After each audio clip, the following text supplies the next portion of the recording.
before we start the episode, if the content of the show is something that has been resonating with you, please like, subscribe, and share this with someone who you feel may need to hear it. This helps the show grow and helps us keep bringing this content out into the world. My guest today is Jim Bruton. Jim, thanks for coming back.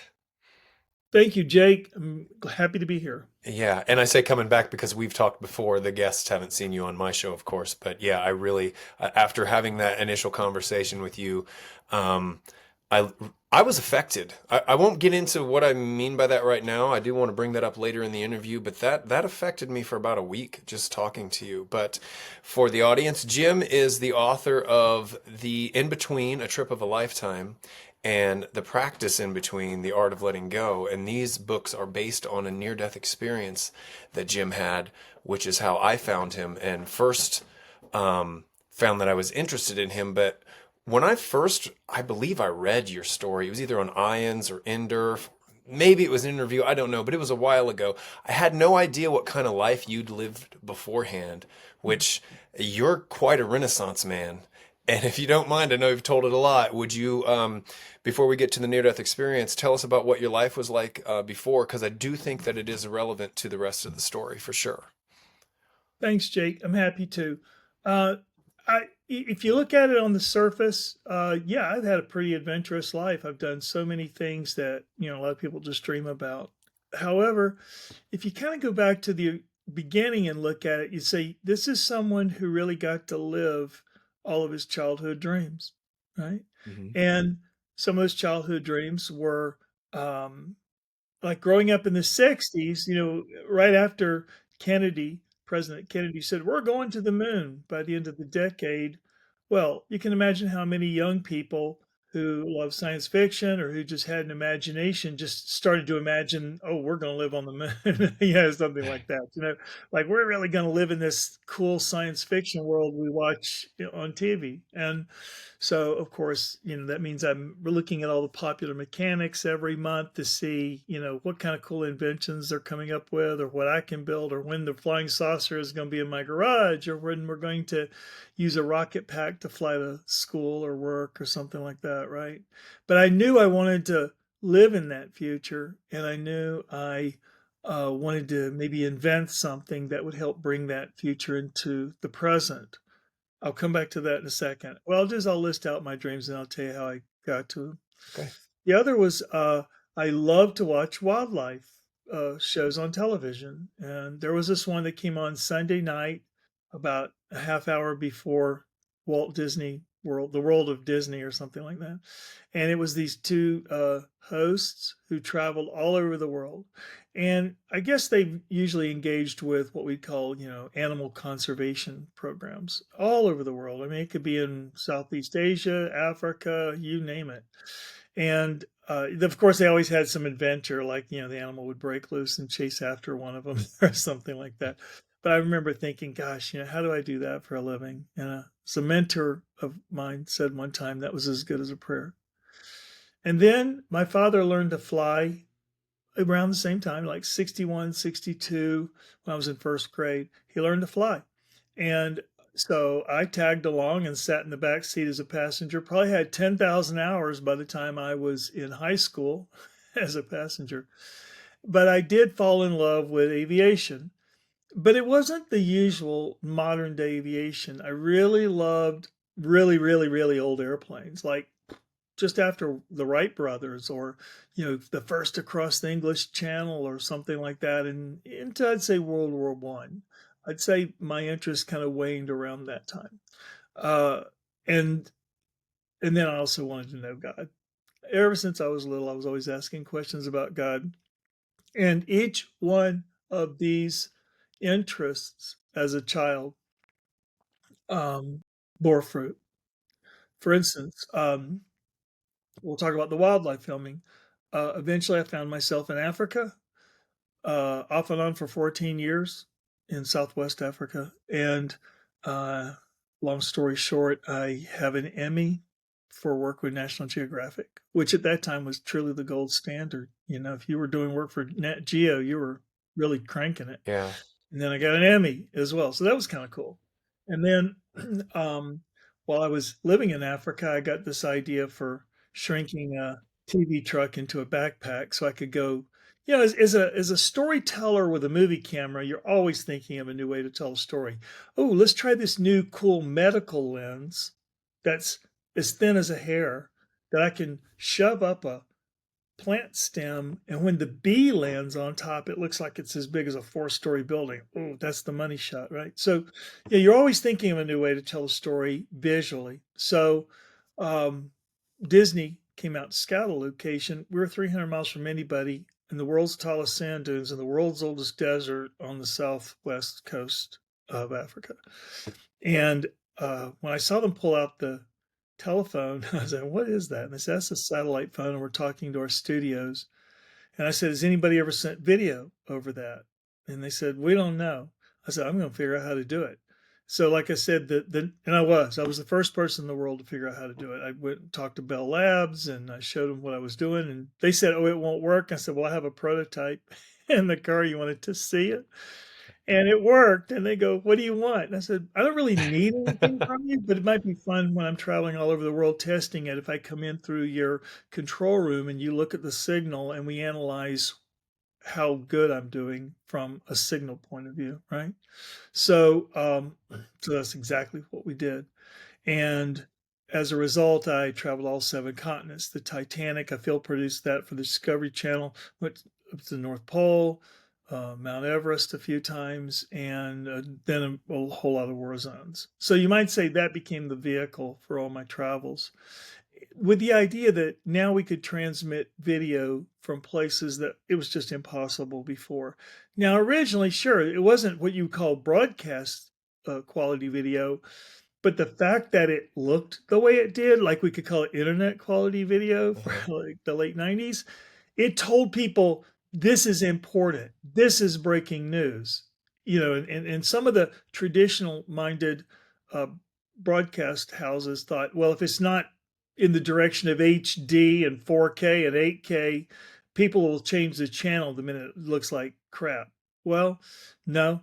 CNN was the first to realize no, if it looks like crap, it'll tell people this is beyond breaking news. You're seeing something no one else is seeing, and that's the way it worked. And then finally, everybody understood.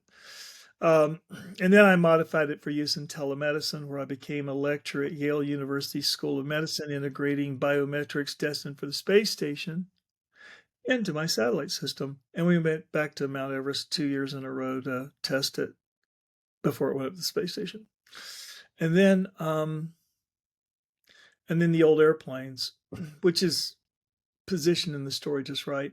So, I fell in love with this World War One airplane. It was one like the Red Baron flew with 3 wings. It was very, very cool. And it's like, as far as people building reproduction aircraft from that era, it's the most popular design for sure. It's very clean, it's very unusual, and it just looks cool.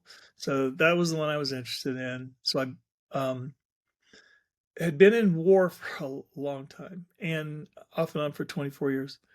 And finally I said, I don't have a family. I don't have a place to have any hobbies. I don't really have a home. So would it be nice to have that? So up in Connecticut, I met a widow with 3 babies. And I said, "Oh, ready-made family. I know exactly where to fit in here."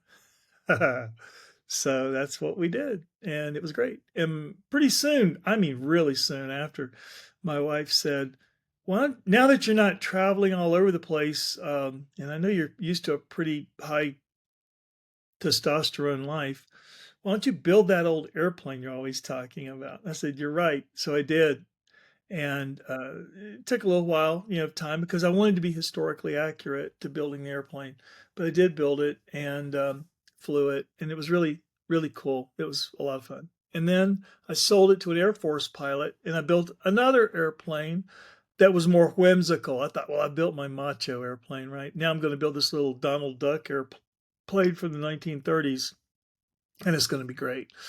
And it was on its second test flight that I lost my engine. The plane was fine, but the engine, it quit. I got it started again, quit again. And it was a very hilly, forested, rocky area, and I couldn't make it back to the grass airstrip. So I aimed for a small pond in a Boy Scout camp. And this was October of 2016.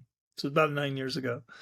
And bec- anyway, I aimed for the lake and I overshot the lake. Literally, I was about 3 feet above it, and I went right into the forest, hitting all these tree trunks at 70 miles an hour in the equivalent of a soapbox derby car with a huge propeller in front of my face spinning around. Somehow I didn't eat the engine or the propeller, but the entire aircraft was destroyed except what was behind me that I was still seatbelted to. I broke all my ribs, ruptured both lungs, right leg looked like a pretzel, had a hole in my back. It was pretty rough. Um, but that love of old aviation that delivered me to that crash was also the event that delivered me to my near death experience. And that was the final desire I had to know God, right? Yeah. So, luckily, a friend to be made, Greg Gubatosi, happened to be fishing there that day because it was nice and peaceful and quiet. It was, but Until. he kept me propped up until the helicopter flew in to take me up to the Hartford, Connecticut Trauma Center. And anyway, long story made short, they put me into a medically induced coma. I died 5 times while I was up there. I was in a coma for a week. And it's anybody's guess, right? But my estimation is that when they put me into a coma here, that's when my near death experience started, quote unquote, there. That kind of Yeah. brings you up to speed on that. Okay. And yours, why don't we just go ahead and go into it? Describe yours, because yours is unique. Even for those people who are very familiar with the near death experience, yours does not follow the same pattern as most. That's true. And, I mean, until you've had one, a lot of us have heard about them. Some may be very conversant. I was not. I was always spiritually inclined and very, I would say, Eastern oriented. I tried to get my answers here in the West and just weren't really very satisfactory. So I was pretty open minded and I'd say somewhat well read in comparative religion. Um, Knew about NDEs, but I really, wasn't familiar with like a lot of the fine details. Okay, I mean, yeah, I've heard about a tunnel. I've heard about seeing dead loved ones. Maybe a life review, kind of like Christmas Carol, right, with Scrooge, and things like that. But I hadn't really, sewn it together. I was more familiar probably with like astral projection or out of body experiences, things like that.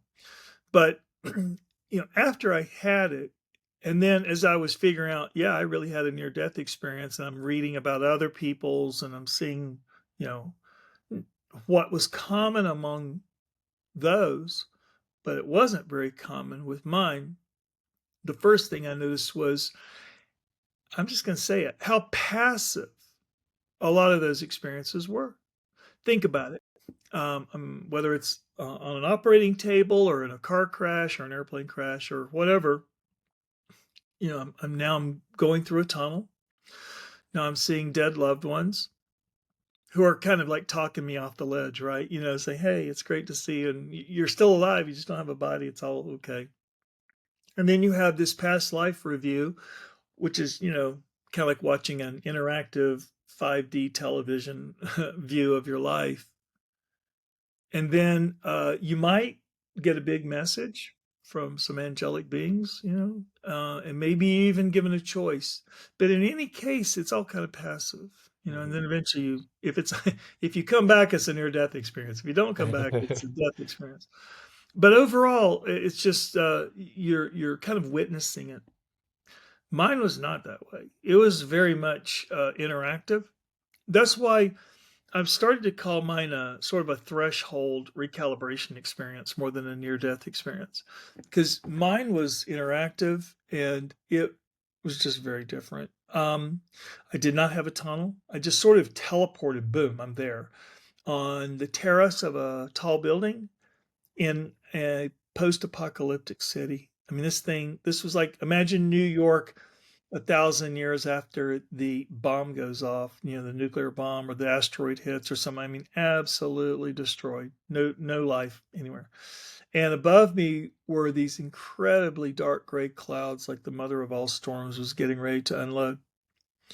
Now, I wasn't afraid. In fact, I didn't feel anything at all. It's like I was just an observer, and we've heard about sometimes where people experience that where you're just in observer mode.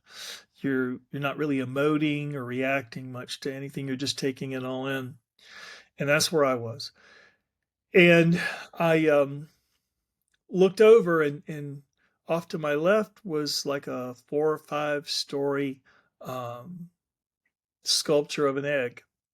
And that sculpture, it was like open lattice work, as if you took a bunch of metal bands and bent it around Mhm. until it formed the shape of an egg, with a lot of open space inside it and between it. You could see right through it. Well, that was obviously the interesting thing. So I went over to it and checked it out. And suspended in the air within that egg were these special kind of gears called sector gears. When we think of a gear, we think of a circle with all these teeth around it. And in this case, it was like a pie section of a circular gear. And it's like a little pie shape. And it swings back and forth, has beginning, middle, and end to the movement. And that was significant, though I didn't understand why at the time.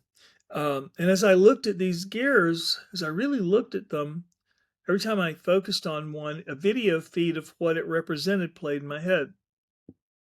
And based on what I saw, I realized these are events in my future. How how would I know that? Because maybe I saw my 17-year-old daughter one day as a mother with 2 kids, and we were all at an amusement park, something like that, right? But I knew, oh, that's not right now. So anyway, there were other future memories, if you will. So anyway, I was curious about this, and so I put my hand through the lattice work to see if I could touch one of these gears, what they feel like.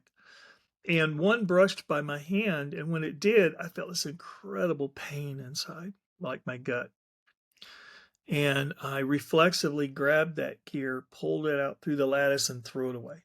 And when I did, all of the gears, like angry bees, spun around inside, recalibrating for the loss of one being this potential future. And as this is all happening, I'm starting to look and say, well, what is this thing? And this unseen voice came and stayed with me throughout the entire experience. And it said, this is this is the process of becoming. This is the future birthing into the now. And I said, well, where am I? What is this? And it said, you're in the in between. And I said, in between what? And it said, everything. You're in between the future and the past, life and death. It said, you're standing inside the eternity of a single moment.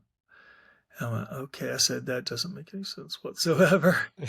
And it said, well, try to remember. Do you remember the world to which your body belongs? And I really thought about it. I said, "No, I don't remember anything." Like I've said before, if somebody had come up to me and said, "If you stay here any longer, you can't go back," I'd say, "Go back where?" To the Yeah. world. What's that? To your family. What's that? What family? And uh, so that was really part of, I guess, being present, right? Where it's almost like to be super present means you forgot everything in the past and you have no anticipation about the future, right? You are Yeah. simply right here, right now, like you said, in the eternity of a single moment.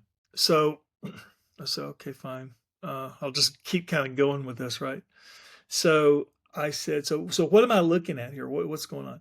And it said, yeah, the when you removed that potential from your future, that choice or opportunity from your future, all of the rest of your possible futures had to recalibrate around what is now gone. And and I said, well, how did I know I could do that? Remove that choice in the future, um, even if it caused me pain. And it literally asked me, why else are you here? I said, I don't know. But it became very apparent in the conversation and in through my activities that I was being given the opportunity to remove choices in my future that would be to my spiritual detriment. And the way the classroom and the event was constructed was pure genius. It's like three phases to it. First of all, if you want to teach somebody something, how much easier is it if you actually design the classroom around the lesson, right? So let's put him into an environment that is so horrible, but it might be the result of a really crappy decision. Like if somebody pushed the nuclear button, you know? Okay, so that's the classroom. The next, let's depersonalize him down to zero so that he doesn't have any desires or fears. Okay. Why is that important? Because the choices he's going to see in his future that he needs to kind of go through and clean up a little bit, some of those choices may be very tempting because they may result in worldly wealth, power, blah, blah, blah, all those things that we know, right? But maybe they're not to his spiritual betterment. Maybe they cause himself pain. Maybe it causes people pain. So if we remove his desires and he sees these, then the opportunity to be wealthy or the counter opportunity to be poor doesn't really mean anything. What we are then left with is the pain of the choice. Pain, you don't have, you can be depersonalized all you want to. You get pain, right? Yeah. So it's not like it's desirable or undesirable. It's just, oh, that hurt. Well, let's not do the hurt decision, right? And so, like I said, it was like there were three phases to designing this classroom. The classroom, preparing the student, and then presenting the choices, and then the right choices are made because you've been prepped. And I even said at one time, it's like this is a mouse maze, you know, and there's no chance for me to screw it up. And it said, well, you know, the all choices have unintended consequences. And said, and then it said, for those who make poor use of their choices, offering fewer possibilities could be called mercy. I think that was about the most profound thing anyone's ever said. Yeah. And so I just over and over and over and over and again, during my entire time there, it was about stacking the deck. You know, it was about cleaning up my future. It was about removing choices in my future that might prove to be obstacles and cause pain. And as I've said, to really put a point on it, the I didn't have some moral compass like a mantra or a religious ideologue or what would Jesus do? No, it was pain. Pain was my guide. So that was pretty humbling right there, right? But it worked. And eventually, after watching everything recycle for the 10,000th time, because I'd kept removing stuff, yeah, by the way, that was one thing. I turned around one time and saw the pile of gears growing behind me throughout. And I said, it looks like if I don't have a bad future, I don't have any future at all. And that's when it said, you know, what it had to say about, you know, making good choices, bad choices, Mhm. and the mercy in between. So I, as I wrapped things up, because I was just getting really tired of seeing this stuff and the same events in my future cycle over and over and over again. Um, I said, I think I can live with this now. And it said, basically, okay. And it said that to pay more attention to my relationships. Uh, and I guess in the end, it finally said, and now the man who fell from the sky is not the same who flew into it. And it kind of kicked me out and back here. And I can say this that when I came out of the coma for 1 week, I was still totally non-functioning. It was about a week after that that I first remember, and I was already in a different hospital, a rehab hospital. And I remember it was amazing. It's almost like just coming into focus like that. I mean, I'm there, I'm fully present, and I'm looking around, and you know, the nurses in there. It was like in the morning, and they were all busy doing stuff. And I find it really interesting that at no point did I say, "What the hell am I doing here? What am I? What happened? What?" You know, it was like I just accepted I'm in the hospital, and yet there's no way I mean, the last thing I remember was my propeller wasn't turning. Yeah. and then and then I and then like 2 weeks later or whatever, I'm in the hospital and I'm not even asking any questions about it. And of course, you know how a lot of doubters will say, "Oh, it was just a hallucination. It was a result of the knockout drugs or whatever." I said, "Well, it's kind of interesting because uh, when I asked for my computer because I wanted to write down my near-death experience, well, I was really terrified I was going to forget it. Well, fat chance of that ever really happening. Yeah. But when they brought my computer, I went back into my emails to say, when's the last email I sent? Or when's the last one I remember reading? The last email I remembered sending or receiving was a full 2 days before my crash. So when I crashed, it knocked out 2 days of memories. Oh, And then when I came out of it, there was a week of just kind of being stupid and non-functioning. So I said, it's weird how the most super lucid moment in my life is bookended on each side by periods of amnesia. How's yeah. that happen? Anyway, as I came to in the hospital, it was like my NDE was just cycling over and over and over in my head. And with each iteration, it was there was more power to it. There was more of a punch. There was more of an emotional connection. There was just more oomph. And it was like it wasn't letting me go. It was like, you're not forgetting. I'm gonna just keep going on higher. And then what's weird is with that, there just seemed to be such a force behind it, pressing through the very pores of my skin to talk about it. Like there's no, waiting 20 years to talk about it because everybody might think you're crazy. I didn't have a choice.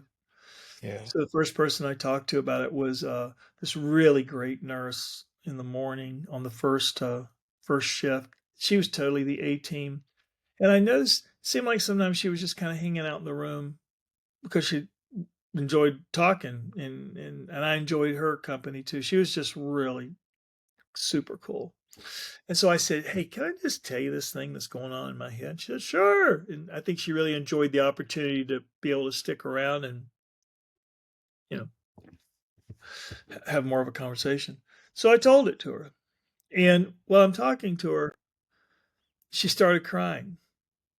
And I said, "Why are you crying?" She said, "Because I don't want you to die." Because, I'm talking about death, right? And I said, "Well, you work in a hospital. You see death every day." She said, "Yeah, but you're different." And I said, "How so?" She said, "Well, you're magical." And I said, "Well, what do you mean by that?" She said, "Well, everybody here gets maybe 15 minutes a day of their doctor's time. Because, it's like you see on television, the doctors are just super busy and overworked. For some reason, you have 5 doctors in here every day just standing around shooting the shit for like 90 minutes. And I'll wonder what's going on. So I walk really slowly by the door listening in, and y'all are talking about everything but your medical case. One doctor wants to be in business with you so bad he has you on international phone calls at night with your leg in its cage up in the air. She said, "I've never seen anything like it." I said, "Oh, yeah, okay, got it." Anyway, 7 weeks later, I was home after my crash. 7 weeks later, now I was still in a walker and a wheelchair, stuff like that, but I was well enough to go home, and that's when, um, with the leisure, if you will, at home, I was able to sit there and really research this more on the computer to figure out that I'd had a near-death experience and discover IANDS, the Hmm. International Association of Near-Death Studies, and look at their resources. And that was real helpful. That was very helpful in terms of getting my first steps back into the world. And so then that was the first point at which you decided this was a near-death experience after you discovered ions. You had Yes. no previous knowledge, nothing ever slipped in, throughout life. You know No, what in I mean? fact, until I found IANDS, I really wanted. I knew I'd had an out of body experience. Okay, I knew this was more than it wasn't an hallucination, but I kind of based on how it looked where I went. This post-apocryphal or apocalyptic place. I thought, did I go to purgatory? Hmm. But as I researched purgatory, I said it kind of looked like it, but it wasn't that way at all. It wasn't that way emotionally. It's not like there were other like lost souls who were waiting to get out of there, hoping somebody will pray them into heaven. No, no, no. It Yeah. wasn't any mechanically, it was not that at all. So I realized, like I said, in retrospect, why it was constructed the way it was, and it was totally to my benefit. Um, and I think it's interesting because as I discovered IANs and I'm reading about it, like for instance, one page had to do with counseling resources, right? Think about it. You've had this huge experience. Who do you talk to about it? A lot of Yeah. people might want to go to church or mosque or synagogue or whatever and talk to their religious authorities, and you can imagine how a lot of that might not be well met. Yeah. um, so, and not being church going, I wasn't tempted to do that. But at the same time, if you can find a counselor or a therapist who's NDE friendly, NDE knowledgeable, maybe even an NDE themselves, could really help you kind of start to put things in place. And not only in terms of from a process point of view, what happened to you, but what comes next. That's a huge part. What now? Coping is all about what's next. And so um, I knew that I wasn't uh, too much in pursuit of, oh, I wonder what magic powers I have now. Can I talk to dead people? Can I heal? Can I tell the future? I just had no interest in that. I was like, I need to make sense out of this. My interest then and still now is, how do I juice all the wisdom out of this that I can? How do I become a better person? And ultimately, I don't think life to be is meant to be transcended. I think life is meant to be lived. And Yeah. so that means, how do I bring that back and become a better human being? And of course, it says on top of all that, that, there's a 53% divorce rate with normal people. And with indie ears, it's 78%. And that's a 50% increase. Now, think Yeah. about that. 53% with just normal people means if you drive through your neighborhood, every other house is falling apart. Whatever the nice cars are out front, whatever sports activities the parents are at, like Little League or popcorn or whatever the hell, church, half of it's falling apart. And it's just putting lipstick on a corpse. Hmm. And that's sad. But think about it. With indie ears, it's 3 out of 4 homes that you would drive by in an indie neighborhood, and they're all falling apart. So, and my marriage was going to become one of those statistics, because you look the same, you sound the same, but you're not the same.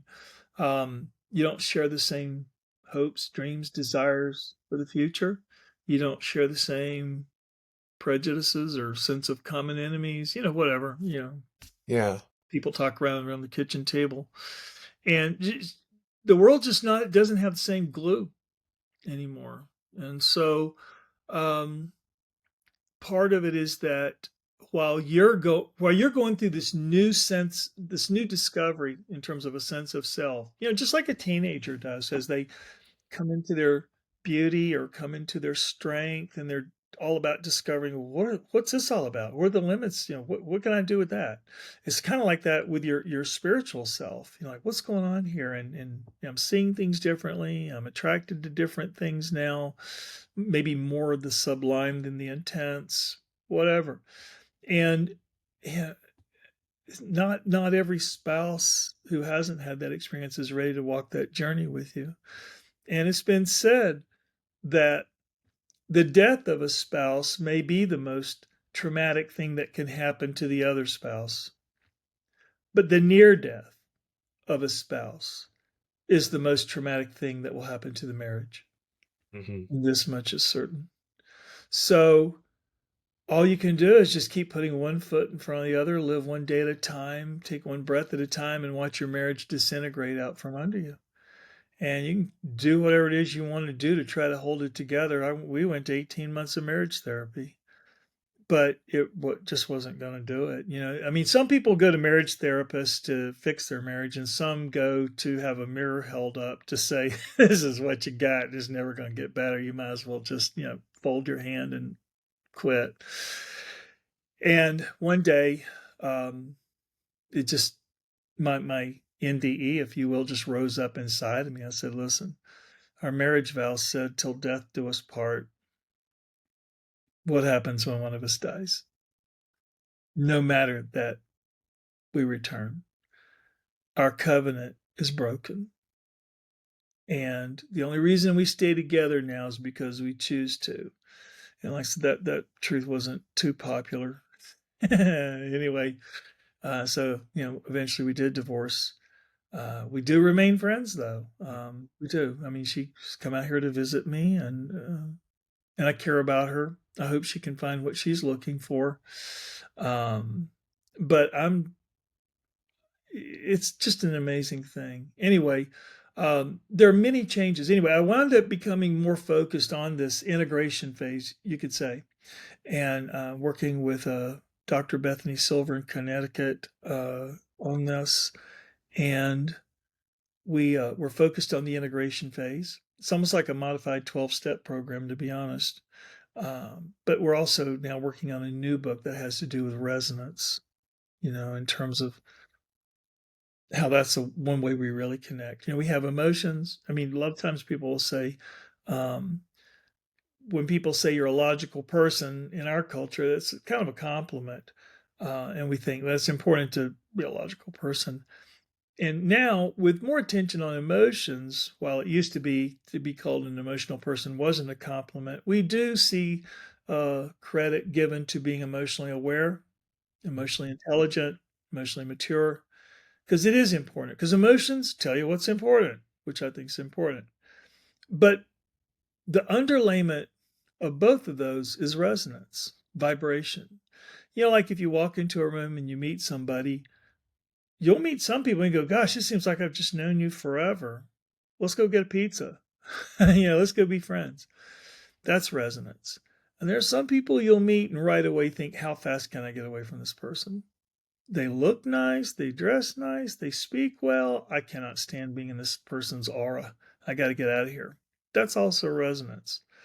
And I think I think there is a way to further develop our relationship in terms of understanding our resonance and using our resonance. And that's the result of my third book I'm working on right now. Okay. I'd actually interviewed someone a couple interviews back where that was what she spoke mostly to was the idea of resonance and coherence. I can't say that I understood it well enough to try to re-explain it to someone else, but it was definitely interesting. You're going to hear it more.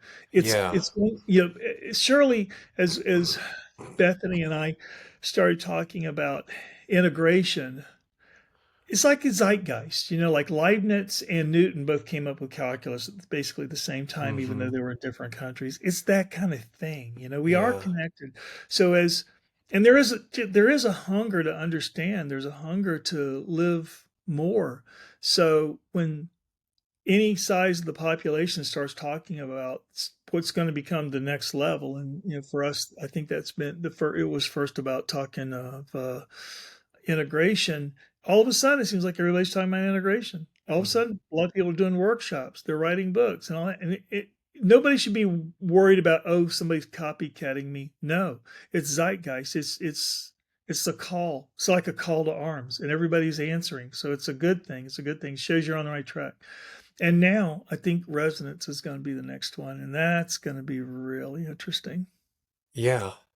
Um, Before I forget, there's something that always comes up with me that I Hmm. wonder about. A lot of near-death experiencers will say that they had them because their life was quote unquote off track, and Hmm. that yours, it's not hard to look at it as a gift. Like, hey, Jim, you're going to get a chance to throw out all these possible bad decisions that you're going to make, almost like you got a little bit of a cheat code. But you're not someone whose life like I said, you're a Renaissance man. You knew how to make your life work. You were you didn't seem to need any help. Why do you think you got an opportunity to throw out those gears? Well, What did that mean to you? that's a good question. But let's face it. I mean, whether you're living a horrible life like Scrooge in the Christmas Carol, right, and he got put back on track, or whether you're, like living a really great life, the bottom line is we're all on a path of evolution, right? And for one person, it might be they needed a course correction to kind of find their, I'm just going to say it this way, their road back to God or heaven or fulfillment, spiritual fulfillment. And the other one, it's never like they were really off course, but there was going to be a progression of steps. And so sometimes I've thought about it and I thought, it's like if somebody were to look at your life from the outside, they might say, wow, this random element happened, like I said, whether it was a heart attack or a plane crash, and then they had this whoa near death experience that really changed their life and they became a more spiritual person. But if you could look at their life sort of from the inside out, I think a lot of times a near death experience or other spiritually transformative experiences might absolutely, you'd see where they fit. They become the next most natural step in your spiritual evolution, in your waking up, in your awakening. And so I think that's all it was. In other words, I could say it this way: a two by four to the wicked and a word of wise to the righteous. Uh, But I'll also say this: if it takes a near death experience to kind of wake you up, you've got a pretty thick head. So when everybody's sitting around the conference saying, well, I had a near death experience, somebody says, well, I had three, and someone else says, well, I had five. I'm thinking, well, that's because we have thick heads. And if it took five times, head's pretty thick. I wouldn't brag about it. so then it did say to you, well, a couple things. Let's go with this one. Maybe you said it here, or maybe I remember this from the book, that this experience was an answer to a prayer of yours earlier in life. Yeah, Explain that. yeah, yeah. Because I said to it, I said, uh, yeah, I said it. I said, like, what happened? What's going on? And it said, your being here is an answer to a prayer. You've Do you made the remember the prayer. prayer? The prayer would have been what we call during the soul's midnight, where you just simply say, "This world is the world of misery." Hmm. This world is not where you come to have your answers to your prayers. It really isn't. It's always been crap. It's always going to be crap. How do I get the hell out of here? This is not my true home. I want to go home. And obviously, uh, you first really need to see the world for what it is, and you need to see that the truth in the statement that this is not your true home, and you really come from somewhere else, and you want to go back somewhere else. And so I think the answer to the prayer was the clarity to see all that. Because once you see in the mirror of truth, you can't unsee what you've seen. Yeah. So then I was going to ask that too, what your worldview was. Would you say you had a pessimistic worldview? I mean, you were a war correspondent, right? You'd seen surely some terrible things. Sure, I have. And I would say, no, I think I was always kind of positive because I think I still put things in perspective. Said, yeah, they're horrible. I'm glad I wasn't born there. I'm glad I don't live in that. And that my only duty is really to show it to the world and talk about it. But at the same time, it was just really important to always remember, like, I'm just passing through life. I used to say, I'm just passing through, Yeah. JPT. And I tried equally to keep things in perspective that might be really nice, like staying in the Four Seasons. I mean, I'm just going to keep that in perspective too. It's like that isn't me. It's comfortable, but that's not me. Hmm. And neither is it me to be miserable and walling in the quagmire of a war. I'm just here. Yeah. I'm just passing through. Yeah. How has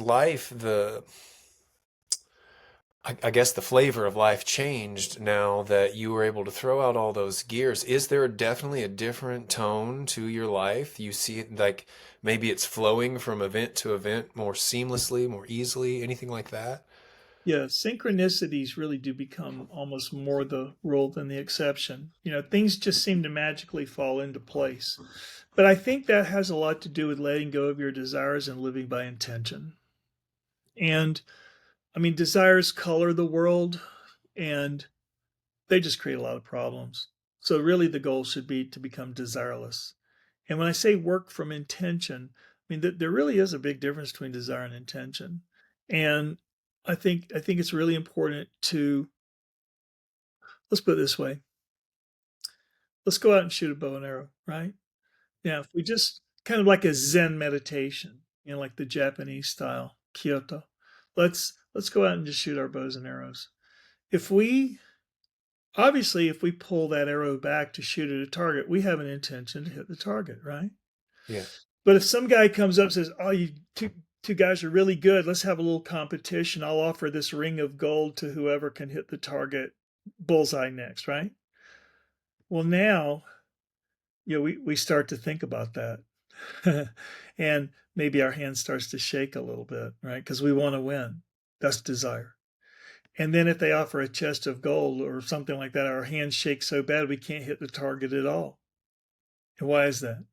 Because we're now thinking about winning instead of thinking about shooting.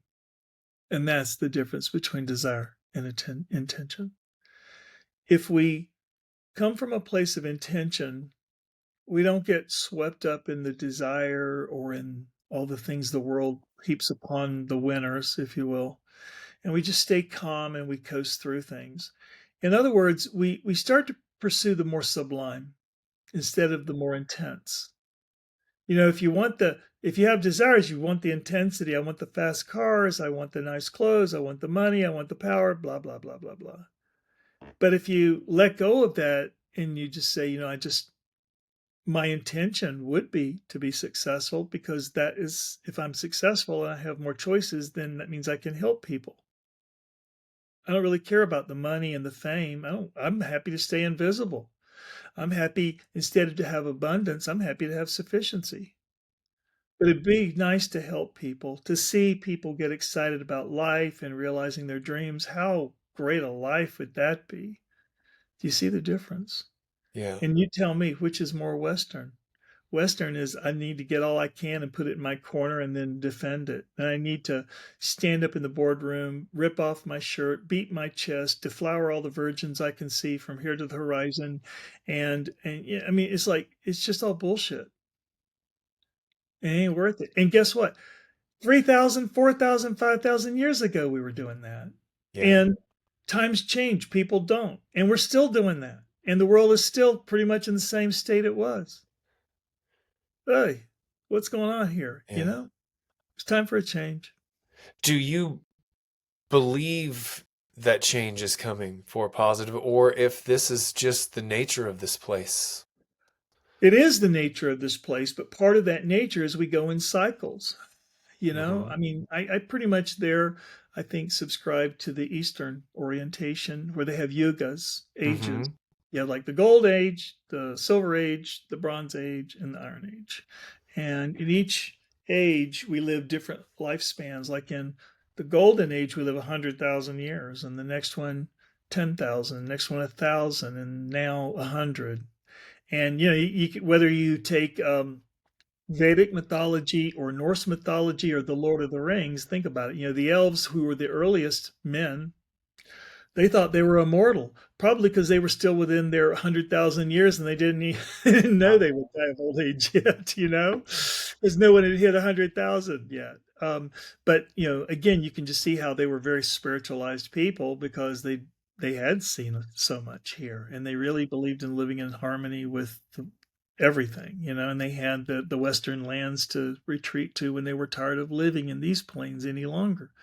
So, uh, I do believe in the Yugas. I do believe we're in the Iron Age, the Ich Age, and but as far as it ending and the Golden Age beginning, it's not gonna, I don't think, be like someone hit a switch and all of a sudden we say we're in the Golden Age. I think the Golden Age is birthed out of the Iron Age, and it quite likely will be a painful birth. But when you see all of these incredible scientific breakthroughs, like, oh, we can, they'll say, whether it's immortality they talk about, or just we can extend lifespans, we can cure diseases. If we have fusion power, things like you can just sort of see these little seeds in there that could indicate a golden age, right? At the same time, you see the old power brokers desperately scratching to hang on to the old ways. I mean, it's insane. I mean, Yeah. they are foaming at the mouth, they spouting nonsense. they're, I mean, the naked greed is insane to see. You wouldn't believe it if you weren't seeing it. But eventually, the world they're clawing at to hang on to will just simply come undone underneath their fingernails, and they're Yeah. really going to have a hard time adjusting, and they probably won't. They'll just pass away, and and that's part of the starting over. And I mean, look at how many young people, like, you'll hear, oh, the young people don't want to work and all this crap. But what it is the young people want to work at a place that has some heart and conscience to it, that it's involved in some causes outside of just making money. Like, what else are we doing here other than making money? Well, we're working on these causes. We've got a weekend where we're all going to meet at the park or at this place, and we're going to do stuff to help people, help life for people. They really get into that. And if they work for a company for which they detect a soul, they'll work more hours. They'll really put time into it. So I think this is part of what I'm saying. And young people are simply going to demand that we live in a better world than we live now. And they're going to try all sorts of things. Maybe they try ultra capitalism or ultra socialism, or maybe they say, none of that works. But just the fact that they're hungry and they're ready to fight for change, you have to respect that. You really do. You don't have to agree with every possible path, but the fact that people are trying things is pretty cool. Well, then here's another question for you, and this is based on part of the conversation we had last time that Mhm. I don't know, I don't want to say it surprised me, but I'm used to talking people who have a different attitude towards this. The idea of soul groups and planning your life and incarnating in that manner. Um, it is true that the newer waves of souls coming in seem to be hardwired for that hunger.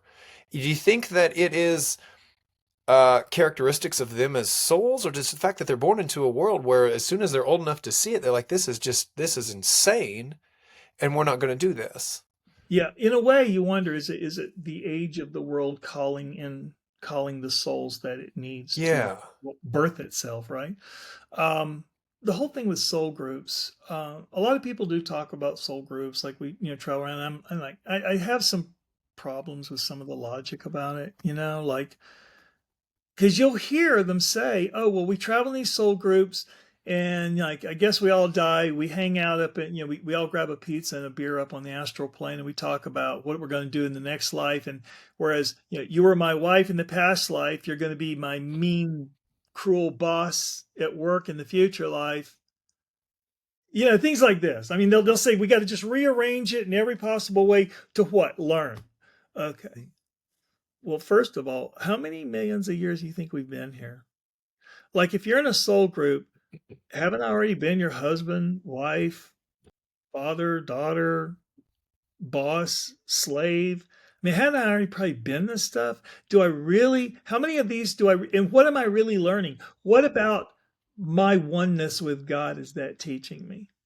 I think it's a distraction, personally. And like I've said, I think sometimes some concepts of what I've heard called spiritual evolution, I think are nothing more than a hamster wheel. And you can run on that lifetime after lifetime after lifetime and still be running on that same hamster wheel, or you can just get the hell off and wake the hell up. And I So don't know what it takes to kind of get that through. But yeah, I just think that it's yeah, I've told you what I think. well, if it's a distraction from what then? What is from your experience or your perspective, what is the point The of goal is to incarnating get out of here? the cycles of reincarnation and go home. So, were we mistakenly trapped into these cycles, or did we know, you think beforehand that listen, you're going to be in this cyclical experience and the goal is to get out? Well, think about it. Before you ever come, you'd say, "Okay, let's go to Disney World," right? But Yeah. what happens when you get stuck in Disney World and you can't leave? Is Disney World a place you'd really want to live? I mean, how long would it take to just get tired of living in Disney Mhm. World? It might be fun to go and visit, but it's only fun to go and visit while you're holding the hand of your parent. The minute your hand lets go of theirs and you get lost in the crowd, it becomes the most terrifying place in the world, not the happiest. Yeah. And there it's been there's been a lot of musing about why we came here. I would think for me the best reference I would ever give someone is to read a book called The Anurag Sagar by Kabir, who's a Eastern mystic. It's written in the 13 or 1400s. It means the ocean of love.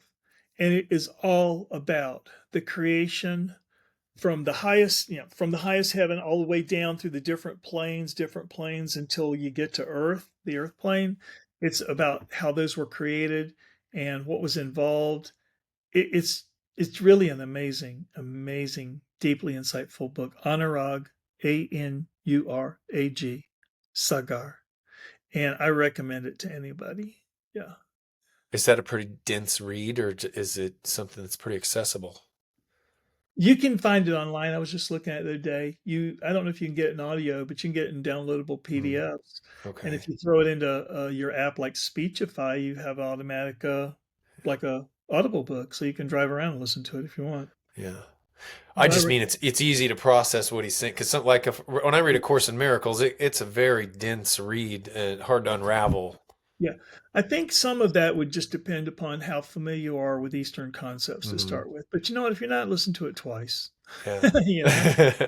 you'll get there. Yeah.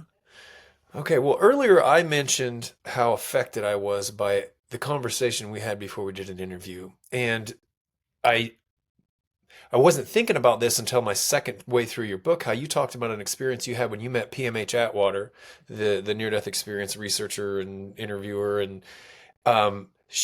you talked about a feeling you had with her, and she said to you that your energies are melding. Yeah. After our initial conversation, uh, I was just in this space of I don't want to. It wasn't like bliss, and it wasn't being spaced out, but it was just a space of allowance that I've felt before, but it was just lingering. And I was just thinking about that. Like maybe is that what it felt like with you with PMH? Maybe not specifically, but to mean your energies are melding because it's not like I hadn't felt that way before, but it was definitely right after this conversation. Like I said, I was familiar with your story already, but just having a chance to meet you, I felt like that happened. Well, in a way, that was another aspect of resonance, right? We were resonating. And with PMH, when she said that, it was, you're going to laugh when I say this.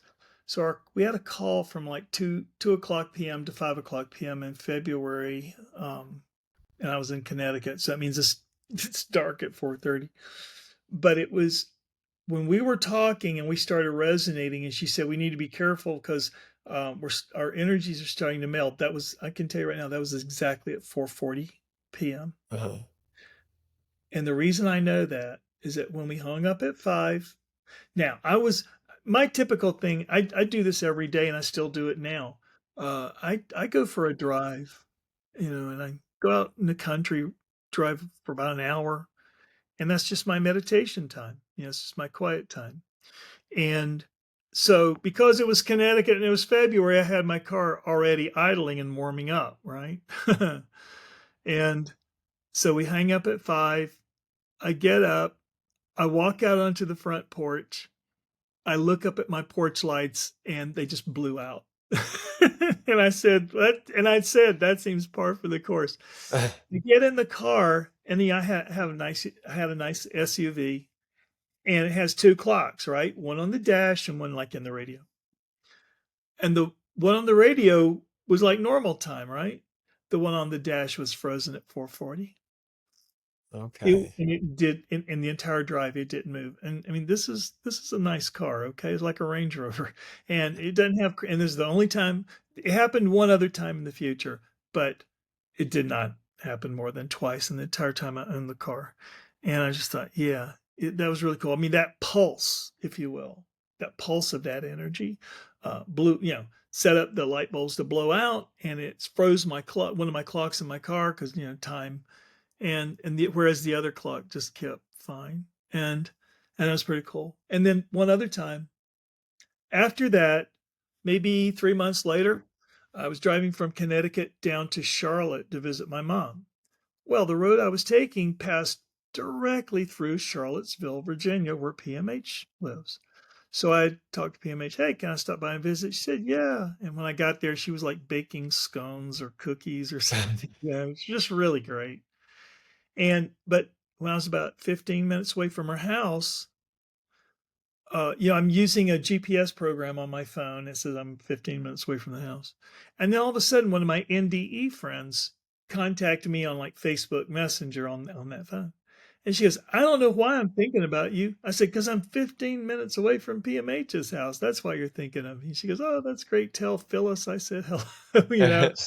And then while when you're using Facebook Messenger, when the other person's typing, you see these little dots moving across, and that's telling you to wait while they write.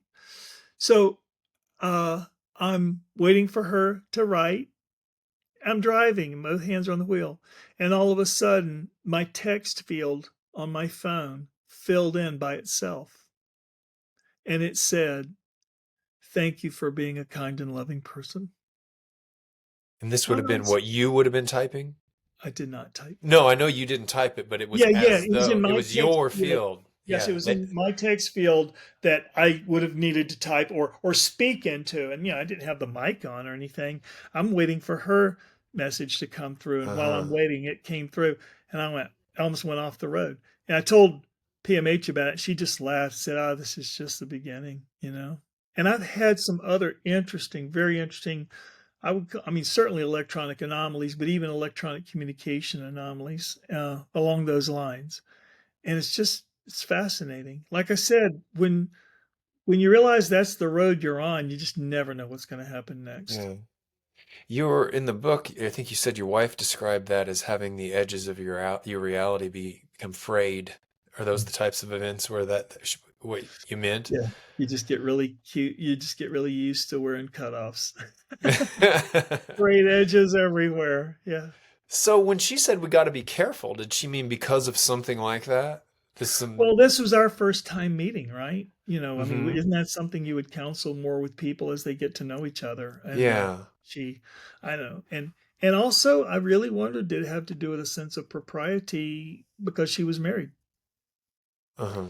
People could get the wrong idea. Think about it. I don't know what your wife is like, but I can tell you, my wife at the time, who was thinking about divorcing me, if I said, "Hey, I met this," all I had to say was woman. I didn't have to say old woman or I Yeah. just say woman, and our energies melded. I guarantee I'd be sleeping on the couch. Right. That's a good reason to be careful. People, not everybody's confident, and it doesn't mean like every time just because you super connect with somebody spiritually, you have to leave your spouse and run off to the hills with these people. No, I'm really big into honoring your agreement, honoring your promise. I loved being married. I, I mean, I loved living for something bigger than myself. I loved making sacrifices. I mean, like I said, she was a widow with 3 babies. I was pretty clear about what sacrifices I was going to make going into it. And I'm still on great relations with the kids. And even with her, it's not so bad. Well, and that you were told pay more attention to your relationships. Did you have an issue with that beforehand, or was it just like a nice reminder? Hey, don't No, forget, no, you think know? about it. It could also mean pay attention to the relationships that aren't any good for you. Oh, yeah. And how you define relationship could be when you're interacting with anybody for any amount of time. Hmm. And Hmm. what's the goal? Well, what's the end game with it, right? And Yeah. so it could have been as much saying, and honestly, I've seen how ruthless spirituality can be in terms of the relationships that come to an end. And uh, um, remember, I said in terms of removing choices that are not to your spiritual betterment, it's Hmm. quite possible that one of the gears I removed was that marriage, and That it was would, me. yeah. How many times since then have you at least had the thought that, oh, this is the result of me throwing this gear out, or this happened because Just that in gear terms of how left? much more smoothly life goes. Hmm. Oh, I've had some insane experiences. And I would say, even if you'd say, well, those kind of tough, I'd say, yeah, but I'm detached from it. I'm detached from the results. Like, in other words, I don't care. It's fine. Doesn't have Yeah. anything to do with me. It might have something to do with either paying off a debt or learning a lesson or that other person learning a lesson. But I'm really what I really like, and maybe this was a result. Remember how I said I was just depersonalized down to zero? Is I think because of that, I really brought back an amazing sense of detachment. And um, the I don't know if I feel comfortable just blasting that out for the whole internet to hear, because they might either think I'm a psychopath, or they'll think something else. But I've been through a hell of a lot, and Yeah. I've remained happily and blissfully detached from it. And I think that's part of the magic, you know?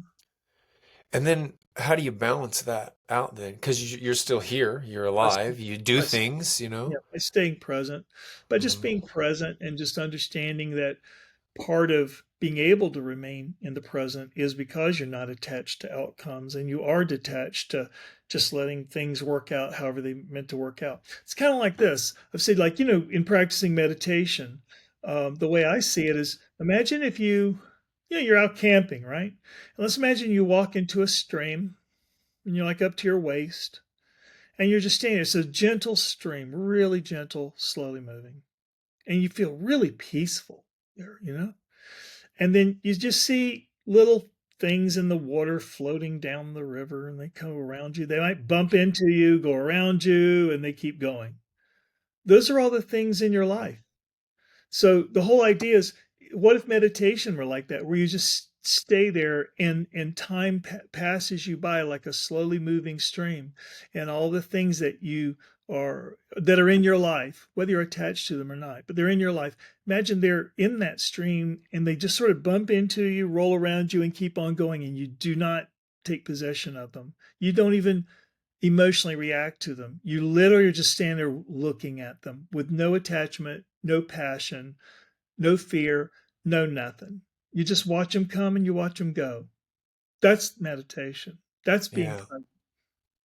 Yeah. Yeah, I think a lot of people need or have questions about that. How Hmm. to be present, which sounds silly, but that's a good way of putting it for sure. Yeah. Um, is there anything, I'd mentioned this earlier, uh that you'd wish people would ask you that they just don't ask you, that you'd want to share? I probably was more clear about that in the past than now. But I think, because it seems like people are asking so much in the way they Mhm. live their life. But sometimes just things come up to say, like, they who do not have a temple in their heart will never find their heart in any temple. So, how do you live life in a way that there is a temple in your heart? There's a reverence in your heart that, like in the Bible, when it says pray without ceasing. Well, if you live a prayerful life, you'll never have to pray again, because prayer becomes something you are, not something you do. And another is, um, nothing was put here solely for your enjoyment. It was put here for your right use.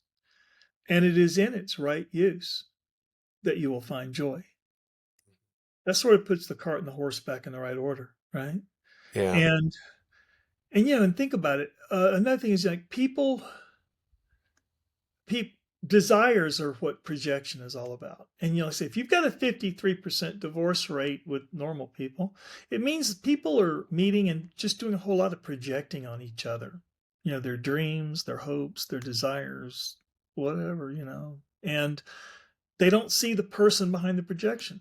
The word glamour means illusion. I mean, really translates as illusion. And so many people, especially in our society, we we get wrapped up in the glamour, because the people are projecting the glamour, identifying themselves with their glamour. You ain't your glamour. And the minute one brow wrinkle, one gray hair, one line of cellulite creeps in, everybody freaks out, and they dump a ton of money into scratching and clawing their way to hang on to every moment of youth they can, instead of just, hey, I'm growing older, deal with it. Yeah. It's okay. And it's a sad thing to see. So we just need to learn to turn the projector off and see the person behind the illusion, and we'll have a hell of a lot more chance of being happy. Because and in our materialistic society, our desires, we want these things, we want things all the time, but things don't make you happy. Experiences make you happy. And the reason is because they're usually had in the context of relationships. And relationships are the only reason we come down here. We don't come down here to cure cancer, to go to the moon, or to solve for world peace. That's really immaterial. We come Yeah. down here for the relationships, and that's the only thing that's important. And there's no one on their deathbed who's saying, I wish I spent more time in the office. They're all saying, I wish I hadn't been so nasty to the people who loved me. Wish I hadn't alienated my kids. I wish I hadn't cheated on my wife or my husband. I wish, I had been more present and a better human being as that is measured. So why waste time? Why wait till your last breath? You know, let's do it now. Yeah. That's funny you brought up the deathbed because that's what I was thinking. I read sometimes these hospice nurses, they'll make lists of the Mhm. things that people who are on their deathbed, what they care about or what they wish they wouldn't have spent so much time on. And it boils down to relationships. That truly is all that seems to matter. And so many of those people die alone. Yeah. And it's so we don't have to waste that opportunity, you know? And I'd even say, well, if you're anywhere near doubtful, but you still suspect, just give it a try. If it doesn't work out for you, you don't like it, go back to being a materialistic jerk, you know? Yeah. But at least say you gave it a shot, Yeah. and just sort of see what happens. But it's amazing when like in the Bible, when it says, and I do speak about the Bible a lot because I live in the West, but I can speak, I can talk to you about from the Tao or other books, but, we're more likely to talk to people who are familiar with the Bible. But in there where it says, be still and know that I am God, the more correct translation from the Aramaic is let go and know that I am God. Uh-huh. And that's why my book is called The Art of Letting Go. And it's all predicated on like this one cool Zen story that on the field of battle, when a samurai draws his sword and throws his scabbard away, it's because he'll never need it again. On this day, he is free. That's what letting go is all about, you know? Yeah. And like you see these pictures of these people surfing these enormous waves in Portugal. They're over 100 feet tall. They're so huge, they're deformed. They are totally the wave you have seen in a nightmare. And they're out there doing something called fun.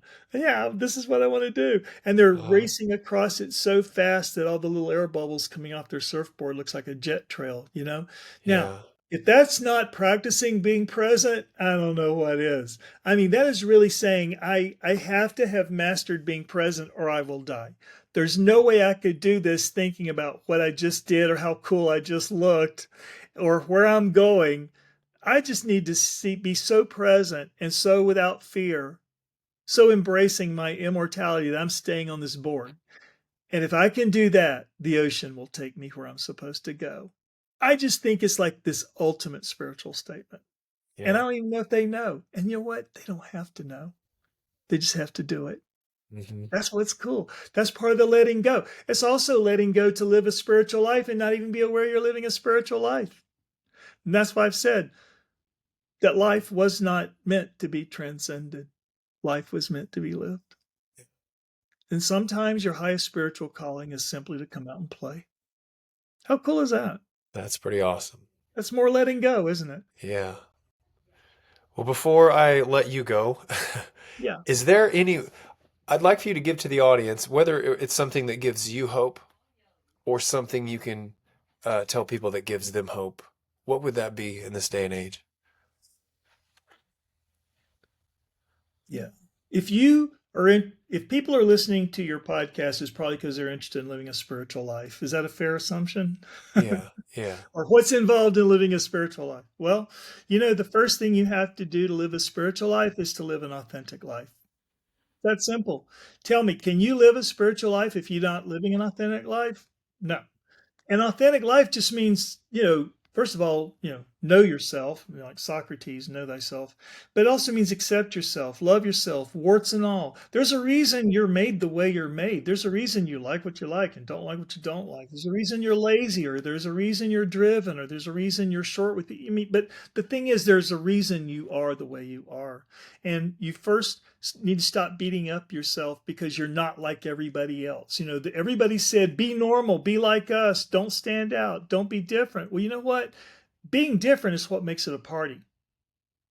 Yeah. Who the hell wants to be like everybody else? So we really just need to be, the more accepting of our differences we are, the more accepting of other people's differences we are. And we can all sit down and we could talk about polar opposites in terms of politics, religion, gender, whatever. And then we go get a pizza and we have fun and we just enjoy each other's company. And that's how we come together. That's part of being authentic. And so when you live an authentic life, you you're just becoming more and more real. And it's like the difference between religion and spirituality, that religion is the tip of the finger and spirituality is the moon to which the finger points. How gentle is that? Yeah. Be gentle. Like I was told, be gentle with everyone as I'm gentle with you. Okay. Well, I know you're not hard to find on the internet, but is there a best way for people to find your books, find out more about you? Well, I just came out with a half-hour movie. It's on YouTube called The In-Between Threshold. If you were to type in Jim Bruton, Bruton, The In-Between, you'll see something like a movie poster. Click on that, 33 minutes. And that's really a lot about integration and how to live your life after you have an NDE. That's for a film festival coming up Hmm. and maybe some more. Um, In Between Productions with an S, inbetweenproductions.com has my actual word for word conversation I had over in the In Between. There's also the clickable movie poster, my couple of books. When I'm done with my third book, it'll be out there.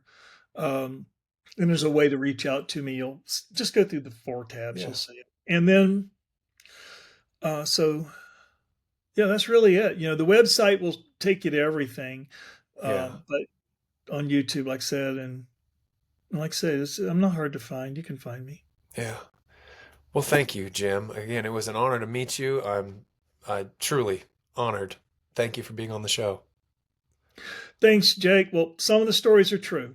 Well, I'm ready to read more, so I look forward to the other books. Like I Well, said, I didn't even know you had a second one, and then there's a third one on the way, so yeah. that's great. Well, thank you to you for your time, and especially because we did have a conversation before, so we could get to know each other. And thank you to all your listeners who've given the gift of their time to join us. And I hope they've enjoyed it. And like I say, if they want to reach out to me, they're welcome to. Okay, I'll put that in the show notes. Will you All take right. care? You take care, buddy. All right.